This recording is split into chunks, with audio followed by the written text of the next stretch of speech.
All right, we're here at 4-wheel drive parts right now. We're gonna get a lift on the XJ. We're getting a 3.5-inch Rubicon lift. But the big question is right now is what height is it stock before the lift? So let's go check it out.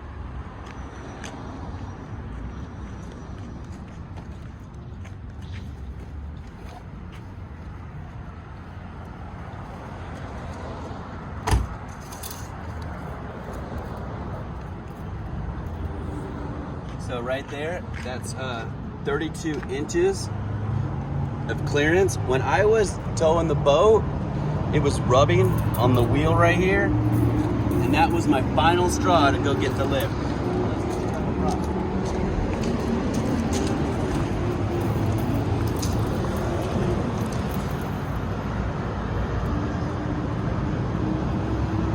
That looks like a little bit above 32 inches also.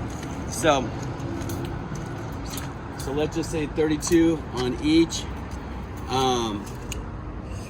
We're gonna get the lift. We're getting new leaf springs in too, so it's gonna be riding a little higher in the back because of the leaves. And we're going full Rubicon, 3.5-inch short arm lift, only here at 4-wheel drive parts. So I can't wait to see what they're gonna do to this thing. Of course, we're gonna get it painted, we're gonna get new wheels, everything else, but right now, today, we're just getting the lift.